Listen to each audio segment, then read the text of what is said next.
Halo semua, pada kesempatan kali ini saya akan memaparkan materi sistem informasi mengenai pengelompokan data desa atau kelurahan menurut topografi wilayah di Jawa Tengah pada tahun 2021 menggunakan metode K-means clustering via IBM SPSS.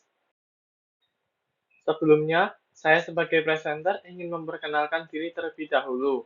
Nama saya Daniel Valentino Wijaya Budi dari kelompok matrikulasi 1 Prodi Sistem Informasi. Sebelum kita masuk ke inti materi, kita akan memulainya dengan sebuah pendahuluan. Jadi pengelompokan data itu adalah salah satu metode analisis penting dalam mengolah data-data statistik dalam skala besar. Salah satunya adalah metode K-means clustering. Jadi dalam konteks materi ini, yang menjadi objek dari analisis ini adalah data jumlah desa atau kelurahan yang dilihat dari topografi wilayah di Jawa Tengah pada tahun 2021. Dengan demikian, pengelompokan desa atau kelurahan berdasarkan topografi ini diharapkan bisa memberikan wawasan yang berharga bagi pengambilan keputusan di berbagai bidang, misalkan seperti perencanaan pembangunan berkelanjutan oleh instansi pemerintah. Jadi kita akan memulai inti materi dengan mempersiapkan langkah-langkah berikut. Nah, untuk langkah yang pertama, kita tentunya harus mencari sebuah data dulu untuk dikelompokkan. Data yang saya ambil di sini berasal dari laman website Badan Pusat Statistik Provinsi Jawa Tengah. Jika kita lihat pada laman website ini ada 3 menu ya. Ini yang warna biru, oranye, dan juga hijau. Masing-masing adalah sosial dan kependudukan, ekonomi dan perdagangan, serta pertanian dan pertambangan. Lalu kita harus mengklik salah satu topik yang ingin dikaji. Misalkan dalam materi ini adalah topik geografi. Kemudian kita akan diarahkan pada gambar website di sebelah kanan sini. Jadi setelah kita mengklik website, akan ada list-list tentang materi geografi. Jadi untuk materi ini kita akan memilih ini, list nomor 9 tentang banyaknya jumlah desa atau kelurahan menurut topografi tahun 2021. Nah, setelah kita mengklik salah satu list dari materi geografi tersebut, kita akan ditunjukkan preview dari tabel data yang kita tuju. Lalu kita perlu mengunduh tabel data ini. Sebenarnya ada cara lain untuk mengunduh tabel data ini. Biasanya di sebelah kiri, kiri atas ini yang saya beri laser di sini, ada logo XLSX berwarna hijau, itu dipakai untuk mendownload. Tetapi apabila tombol tersebut tidak tersedia, maka kita bisa menggunakan alternatifnya di tombol unduh tabel di sebelah pojok kanan atas ini. Lalu tunggu sebentar, lalu file akan terdownload dan namanya akan menjadi seperti ini. Contohnya Indo underscore 153 underscore sekian. Jadi untuk nama file ini harap untuk diganti supaya untuk mudah dicari nantinya. Lalu kita akan membuka file Excel yang sudah di-download tadi dan kita akan meninjau tabel data yang sudah di-download tadi. Nah, ini bisa dilihat bahwa kolom, baris 1, 2, 3, 5, 6, dan 7 itu saya blok untuk saya hapus karena saya rasa tidak penting, sehingga baris keempat yang berisi kolom kabupaten, kota, puncak atau tebing, lereng, dataran, dan lembah itu saja yang akan menjadi uh, header header dari tabel data yang akan diimport ke IBM SPSS nanti. Untuk kolom jumlah ini tidak usah, karena yang kita perlukan hanya tabel seberapa banyak kelurahan atau desa yang berada di puncak atau tebing, lereng, lalu dataran, dan juga lembah. Sehingga hasilnya bisa dilihat pada gambar di sebelah kanan. Kemudian setelah selesai membersihkan tabel data yang kita download tadi, jangan lupa untuk di-save, lalu kita akan membuka aplikasi IBM SPSS. Jadi IBM SPSS memiliki tampilan seperti ini, mirip dengan Excel. Lalu kita klik folder icon di sebelah pojok kiri atas untuk membuka file yang sudah kita bersihkan sebelumnya. Jadi ada muncul dialog box seperti ini, dan untuk mencari file yang sudah kita bersihkan tadi, jangan lupa untuk tipe filenya adalah Excel, supaya file-file Excel maupun spreadsheet bisa dibaca di list ini. Lalu kita klik open. Jadi setelah kita mengklik open, akan ada dialog box seperti ini, yang menunjukkan preview dari layout tabel data yang kita miliki tadi. Lalu klik OK. Maka akan muncul tampilan seperti ini di menu data view. Nah, langkah selanjutnya kita perlu membersihkan data ini sekali lagi. Ini ada baris bertuliskan Jawa Tengah, berisi total dari berapa banyak desa atau kelurahan di tebing, lereng, dataran maupun lembah itu dihapus saja karena data ini tidak terlalu dibutuhkan. Lalu ada kolom tambahan ini, kolom tambahan yang kosong ada V6, V7 sampai V14 ini dihapus saja, tidak apa-apa karena kolom-kolom ini tidak penting. Lalu kita baru klik variable view. Setelah kita mengklik variable view, maka akan muncul tampilan seperti ini. Saya sudah beri label titik lingkaran merah dengan tulisan baris kedua sampai 5, lalu baris kedua sampai 5 diganti dengan scale. Maksudnya bagaimana? Jadi, kita perlu mengarahkan perhatian kita ke kolom label terlebih dahulu. Nah, untuk konten yang ada di kolom label ini, perlu disamakan dengan kolom yang ada di, konten yang ada di kolom name ini. Misalkan, kabupaten kota, puncak tebing, lereng, dataran, dan juga lembah. Maka hasilnya akan menjadi seperti ini. Kemudian kita baru bisa mengalihkan perhatian kita ke kolom nama, terutama pada baris kedua sampai kelima, yang puncak tebing sampai ke lembah ini.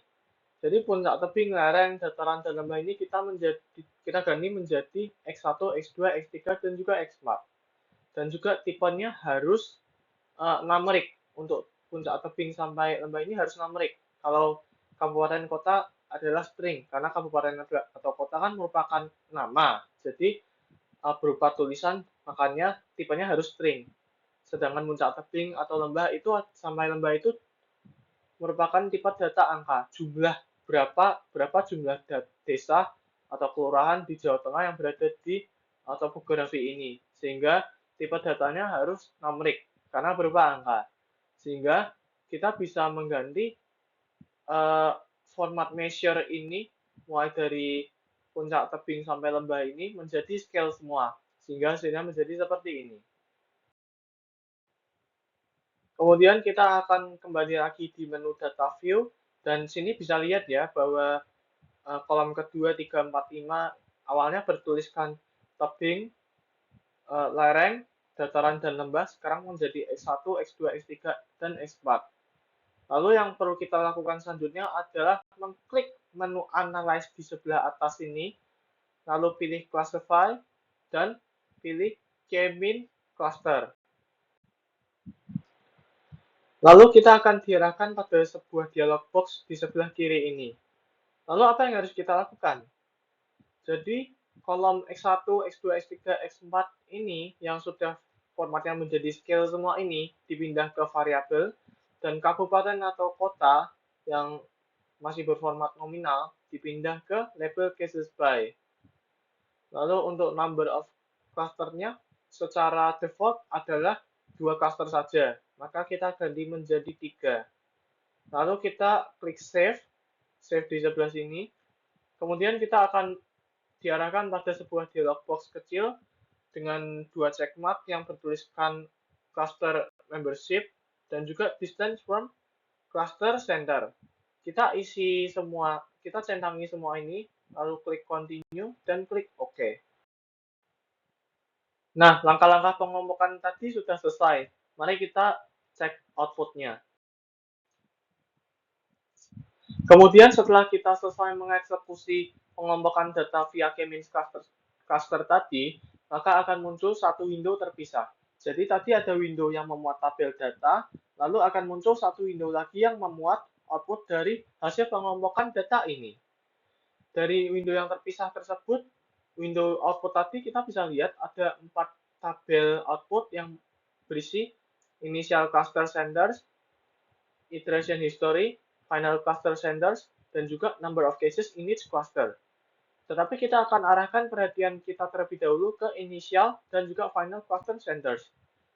Dari kedua cluster senders ini bisa disimpulkan bahwa cluster 2 ini berisi data desa atau kelurahan berdasarkan topografi yang paling banyak. Sehingga cluster 2 ini menduduki peringkat 1. Kemudian peringkat 2-nya adalah cluster 1. Jumlahnya sedang. Sedang di sini maksudnya tidak terlalu banyak, tapi juga tidak terlalu sedikit. Dan juga untuk cluster 3 ini bisa dilihat jumlahnya yang paling sedikit ya dari semua cluster-cluster ini. Nah, sekarang kita akan gubris tentang tabel number of cases in each cluster. Jadi bisa dilihat cluster 1 ada 7 kabupaten atau kota, cluster 2 ada 13, cluster 3 ada 15. Jadi totalnya ada 15 data yang masuk ke ketiga cluster ini. Jumlah 35 ini sama dengan jumlah dari semua kabupaten atau kota yang ada di Jawa Tengah yang tertampil di tabel data ini. Mulai dari Cilacap sampai Kota Tegal ini totalnya adalah 35. Cluster 1 ada 7 kabupaten atau kota, bisa dilihat di tabel data sini, terutama di kolom QCL 1. Ada Kabupaten Banyumas, lalu Kabupaten Banjarnegara, dan lain-lain. Jadi di sini sudah saya klasifikasikan kabupaten atau kota yang terdiri dari cluster 1, cluster 2, dan cluster 3. Tadi yang sudah saya sebutkan, cluster 1 ada Banyumas, Banjarnegara, Wonosobo, Magelang, Kabupaten Magelang, Wonogiri, Kabupaten Semarang, dan Temanggung. Lalu cluster 2 ada Cilacap, Purbalingga, Kebumen, Purworejo, Klaten, Grobogan, Rembang, Pati, Demak, Kendal, Pekalongan, Kabupaten Tegal, dan Brebes.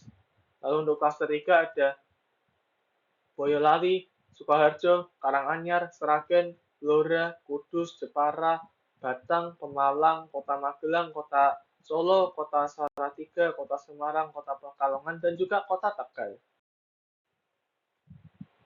Lalu, apa yang kita bisa simpulkan dari materi ini?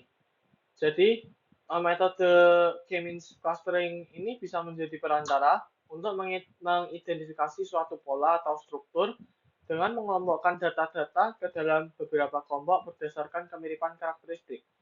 Kemiripan karakteristik di sini sudah jelas ya, berdasarkan topografi atau bentang alam atau keadaan alam suatu desa atau kelurahan. Desa atau kelurahan tersebut berdiri di mana?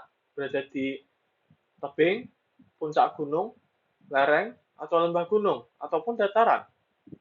Lalu untuk pengambilan keputusan.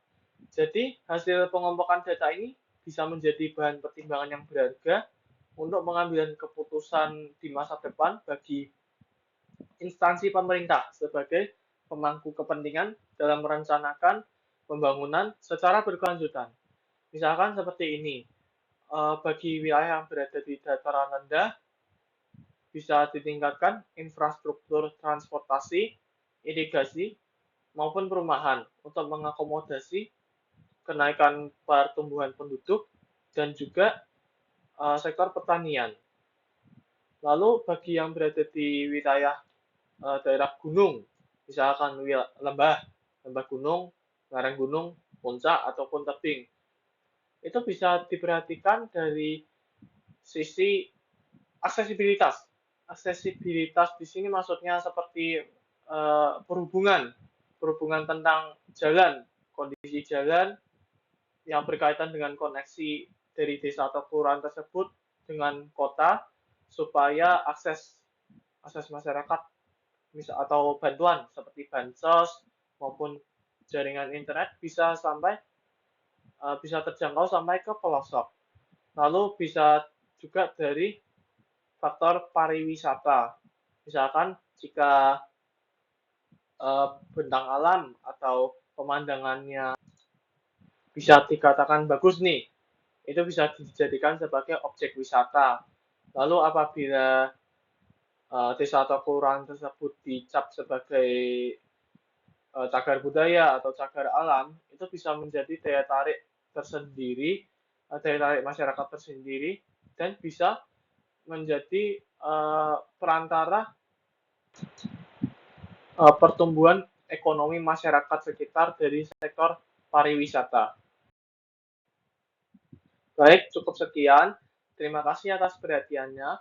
Saya mohon maaf apabila ada kesalahan dalam perilaku dan tutur kata.